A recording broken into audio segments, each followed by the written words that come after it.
আচ্ছা বন্ধুরা, কেমন হতো যদি আমি আপনাকে এমন একটি ওষুধের নাম বলে দিই যে ওষুধগুলোর মাধ্যমে আপনি আপনার দাম্পত্য জীবনকে আরও মধুময় করতে পারবেন, আরও সমৃদ্ধ করতে পারবেন, আরও সুন্দর করতে পারবেন, দীর্ঘ সময় সহবাস করার মতো শক্তি। হ্যাঁ বন্ধুরা, এমন কিছু ওষুধের নাম আমি আজকে আপনাদেরকে বলে দিব যে ওষুধগুলো মূলত আমরা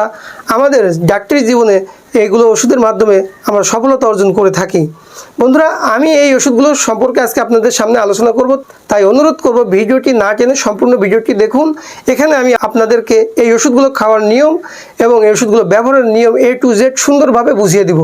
বন্ধুরা, হোমিওপ্যাথিতে এমন একটি ওষুধ রয়েছে যে ওষুধটির মাধ্যমে একজন পুরুষ তার যে হস্তমৈথুন করার কারণে বা বিভিন্নভাবে তার যে যৌন শক্তি ছিল এই শক্তিটাকে যে নষ্ট করে ফেলেছে, এই শক্তি নষ্ট করার শক্তিটাকে সে ফিরিয়ে আনতে পারে এবং তার দাম্পত্য জীবনকে মধুময় এবং সুন্দর করে তুলতে পারে। এমন একটি ওষুধের কথা আমি আজকে আপনাদেরকে বলে দেবো। সেই ওষুধের ভিতরে সর্বপ্রথম যে ওষুধটির কথা বলবো সেই ওষুধটির নাম হচ্ছে টেবুলাস টেরিস্টিস।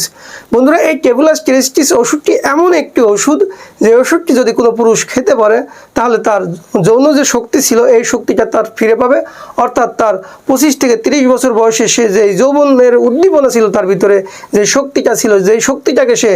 বুঝে বা না বুঝে বিভিন্নভাবে ভুলের মাধ্যমে হস্তমৈথুন করে বা যে কোনোভাবে নষ্ট করে ফেলেছেন, সেই শক্তিটা সে ফিরে পাবে, বরঞ্চ